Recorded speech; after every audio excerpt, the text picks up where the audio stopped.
Hi everyone, thanks for joining. We're going to get started now. Just a reminder, 30 minutes, one question, one follow-up. Today we have Dr. Yaffe and Dr. Williams here, so I'll turn it over to them for some brief remarks. Right, well, good afternoon, and as being Monday, we'll look at what happened over the weekend and sort of look at what we're looking forward and what's happening this week ahead. Of course, we had some announcements starting at midnight last night, with the new areas moving into different zone colors, including 2 more into lockdown. And so I'll have some comments about that. But before I get to that, I'm going to hand things over to Dr. Yaffe, who's here with me today, to talk about the numbers and to see what's been happening over the weekend and what we are concerned about, what we have to address in the week ahead. Okay, thank you. Thank you, Dr. Williams. Good afternoon, everyone. Hope you had a good weekend. Since we last spoke on Thursday, Ontario has reported an additional 7,338 cases of COVID-19. The 7-day average is now 1,841. This is up from 1,820 a week ago and 1,570 cases 2 weeks ago. Most recent number is 1,940 cases.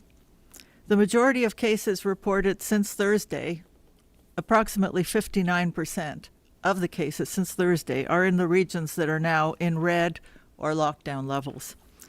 When broken down even further, about 16% of cases since Thursday are in Toronto, Peel, and York. We've also seen a consistently high number of tests being processed. On Saturday, we had a record high, 65,260 tests were reported. And on Sunday, it was down a bit to 58,190. Today, that number is 57,091 tests. But that drop is something we do typically see at the beginning of each week. And our percent positive today is 4.6%, which is up, but our percent positivity over the last few days has averaged 3.5%. Today we have 857 people in hospital in Ontario with COVID-19, up from 725 a week ago, 618 2 weeks ago. We now have 244 patients in the ICU, which again is up from 213 last Monday and 168 2 weeks ago. Sadly, since last Thursday, we have seen another 101 people have lost their lives to COVID-19. I'm going to now turn it over to Dr. Williams for some further comments. So with those numbers, and they keep getting adjusted each day, the record amount of testing over the weekend and the amount of positivity from the testing that's sort of in the queue coming up would not surprise me if we went over 2,000 cases in a day, which we have not breached so far. We might see that early in this week here. So that is concerning. And the numbers in the intensive care, well, the numbers that Dr. Yaffe had alluded to, it's projecting that some of those are going up even further, getting close to where we were as a maximum in wave 1. So we have this issue that we talked about with Dr. Brown on Thursday, with the projected numbers being somewhere between 1% increase week over week, going up to 1.303.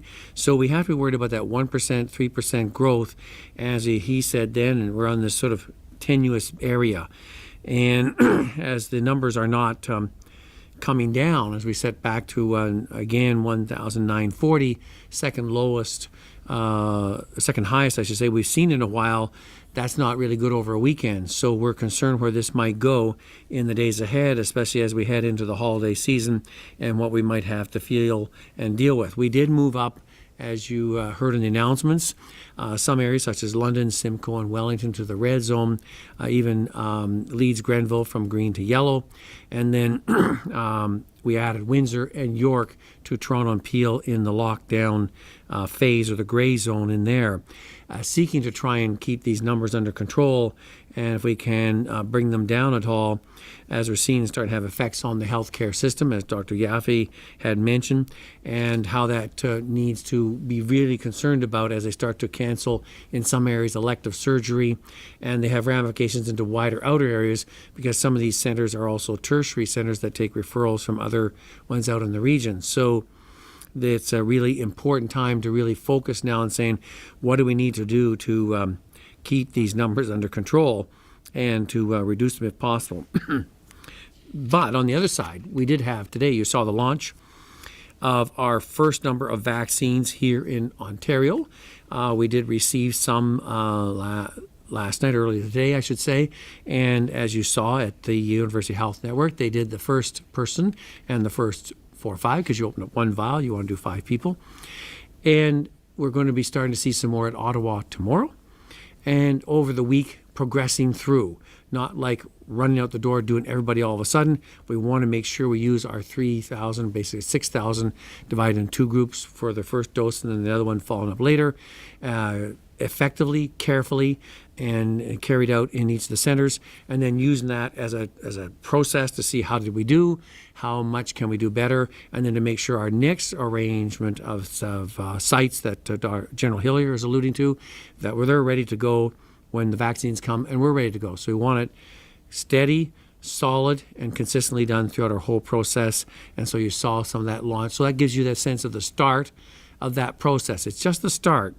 And that's the thing, is that while we go through this and get vaccines coming in, both the Pfizer, we're waiting for the next one, the Moderna, to get approved by Health Canada and start to flow as well.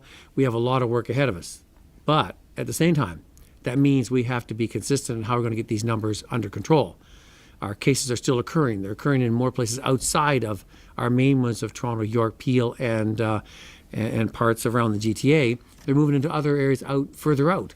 And they're going from green to yellow, yellow to orange, and orange to red. So the type of risky behavior seems to be continually occurring throughout Ontario, with people being more and more casual with those personal contacts, those social contacts in their lives, and going out and around. So we really want to bring that back and say, you have to really stick to the plan, because it is in our hands to deal with. We can, as we did back in March and April, we brought it under control. We brought down that first wave with very strict controls and limiting ourselves on going out, this household, not doing things that are non-essential. So can we get back, and can we do that? Can we contain it by social distancing, wearing a mask, hand hygiene, staying home if you're ill, getting tested if you need to get tested, and all the things that we have did before?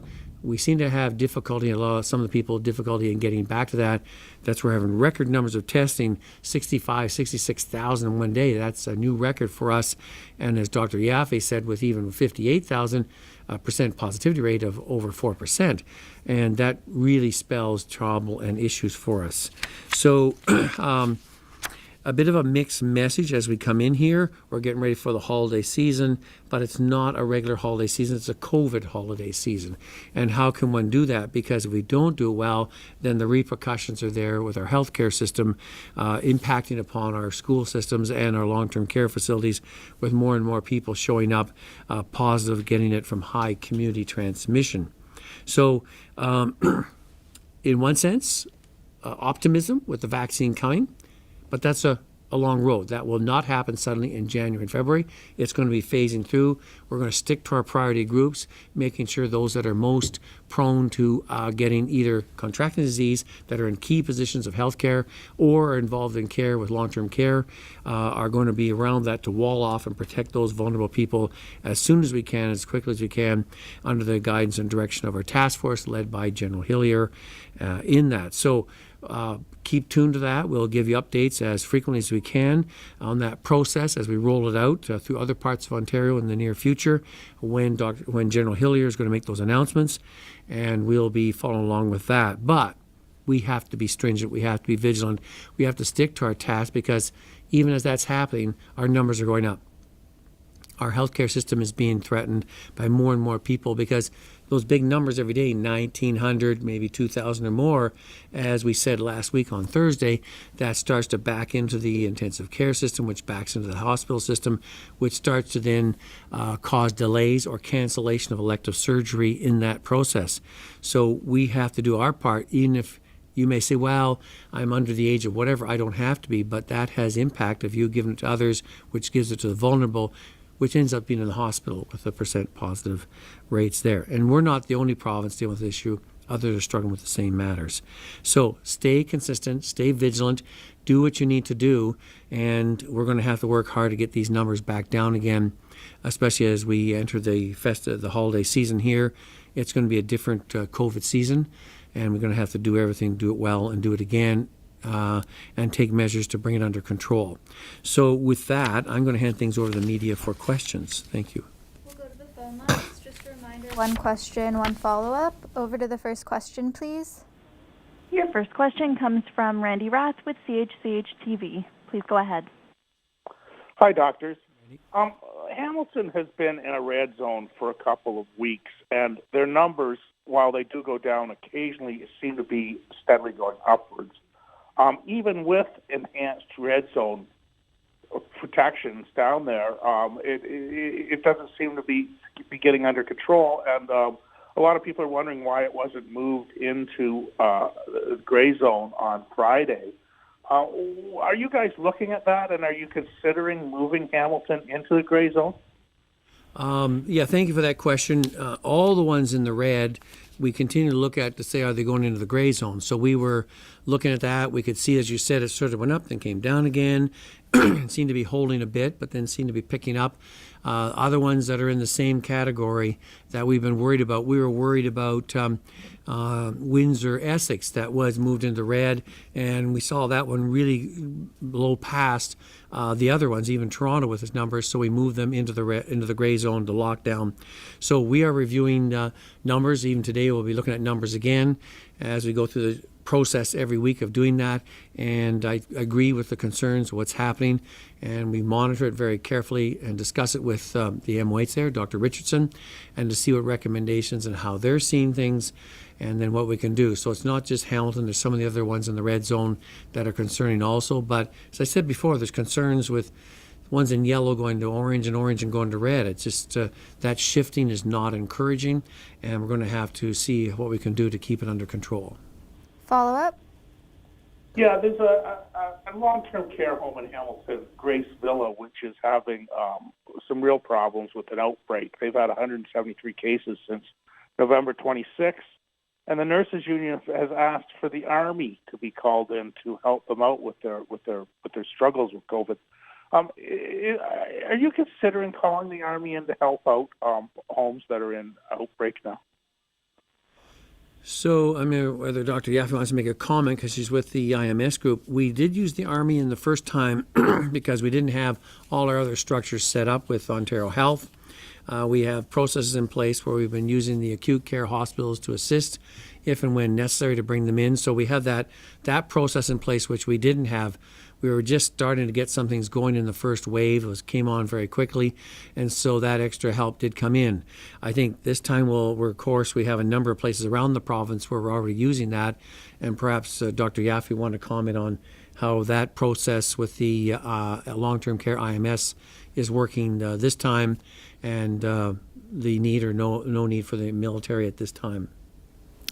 Yeah, the long-term care IMS group, Incident Management System, it meets 3 times a week, and it goes through in great detail specific long-term care homes that are having an outbreak or even look like they could be heading into an outbreak, and trying to act proactively to control and prevent and further spread. And we bring in a hospital, link it with a hospital for extra support, and we also link it with what we call hubs for infection prevention and control to have increased support in that way. I would have to see what the group has discussed around Grace Villa, but we're aware of that outbreak, and it's always infection prevention and control and health and human resources that are the biggest issues in these situations. So those are the ones we are always working to address.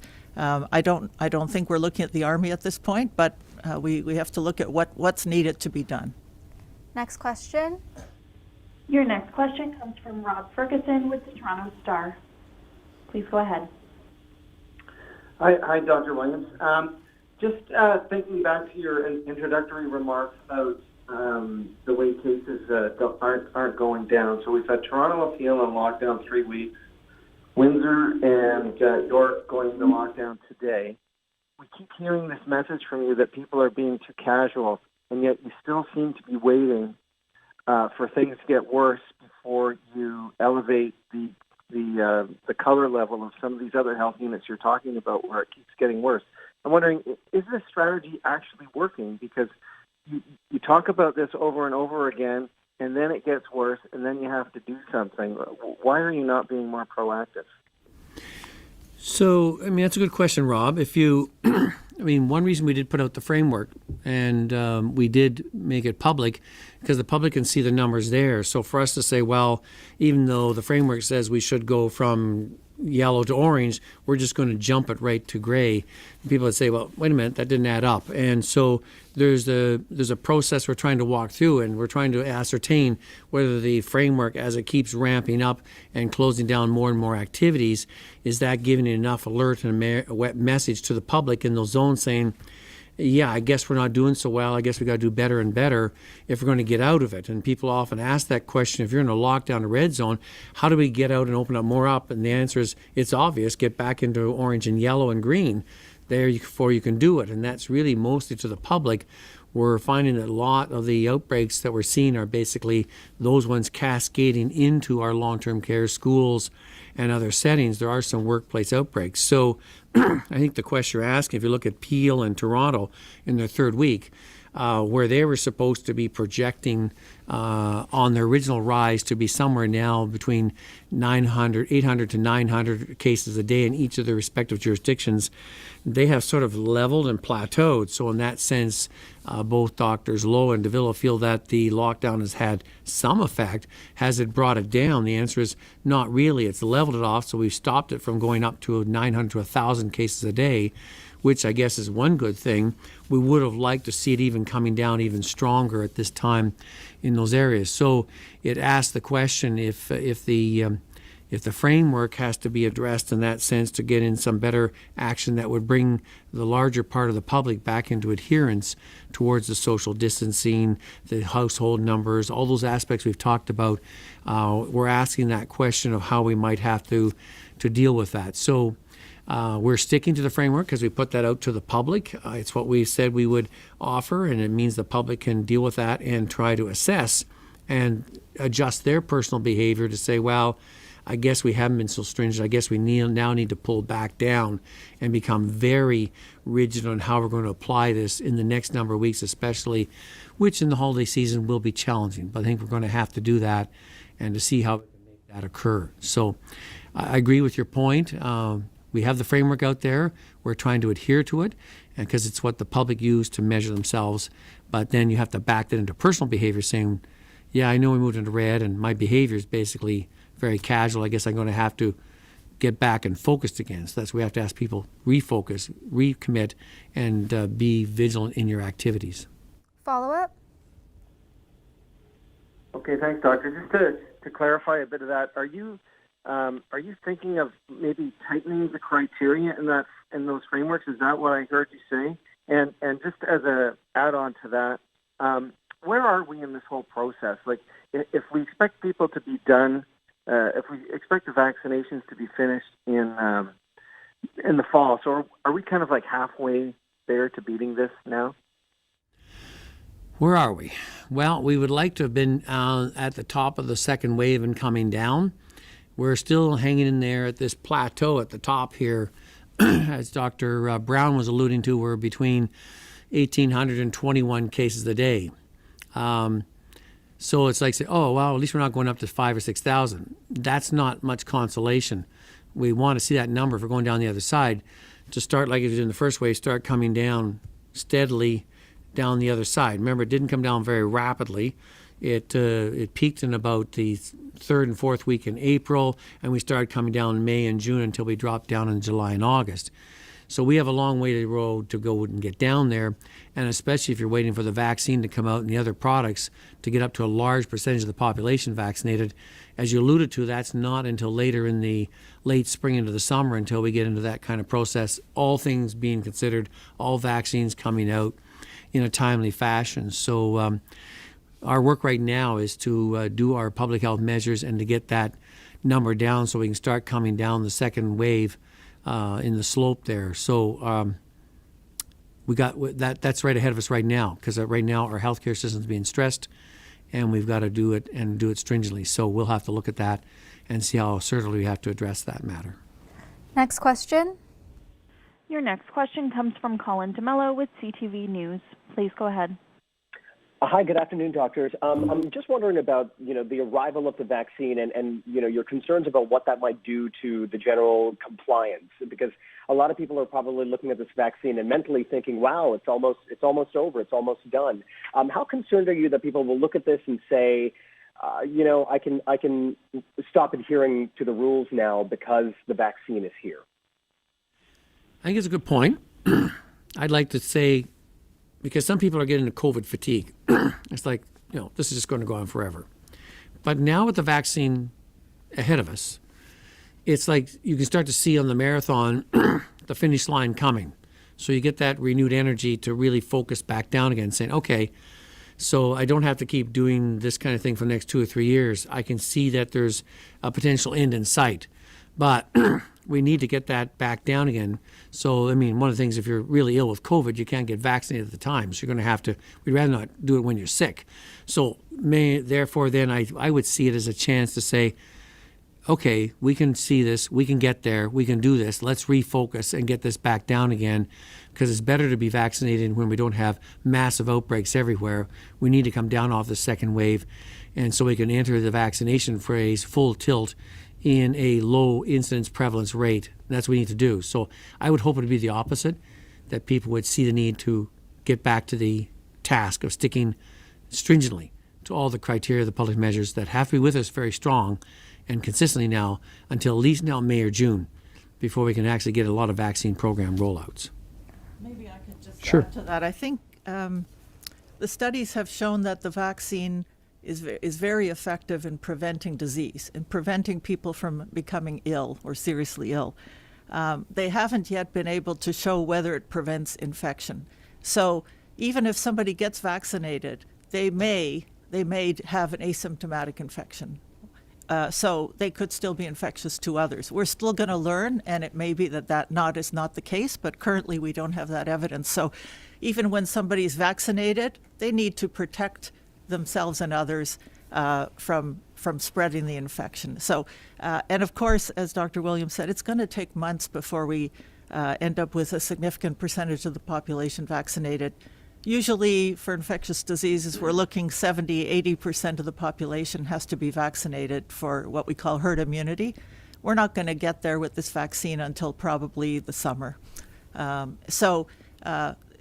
We're off to a great start. We have a very good vaccine, and we're going to be vaccinating those most at risk of severe illness and those who take care of them. So that we're going to prevent serious illness and death. But we're not going to prevent the spread of the infection in the general population until we hit herd immunity. So it's very important people continue to do the basic measures. Follow up? Thank you for that. And so if I could follow up on that, when do you think it would make the most sense to start using these vaccines on the general public?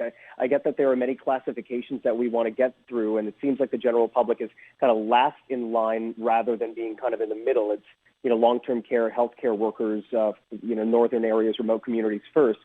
At what point do you feel like we should be focusing on just the general public who have the most contacts going to work and school and therefore are at most risk of spreading the virus? Well, our plan, and I know General Hillier's plan, is when we get the vaccine, we're going to do everybody as soon as we can. And that's the whole idea. So it's the supply issue. And we have from the Pfizer product, and we're waiting for the licensing of the release with Health Canada of the Moderna. and then we have some more coming. So we need all these companies that are working at full tilt to get all their proper steps for their approvals ready to go to Health Canada, and then the volumes. So our challenge is that we need the volume of vaccine coming in, and as soon as we have it, we plan to vaccinate, and it's just a staged process. It's not that we're going to say we're going to leave the public out to the end. If we have the vaccine sooner, we'll go out sooner. And that's true. So we want to make sure we use the vaccine the most effective, efficient way. We're following the National Advisory Committee on Immunization Guidelines, consistent with our Health Canada and FAC directives and with other provinces. So we do our priority populations first. They'll have the best impact. And if the vaccine comes in quicker and sooner, we'll be doing more and more sooner and quicker. And so it's mostly a supply issue right at this time and how fast we move.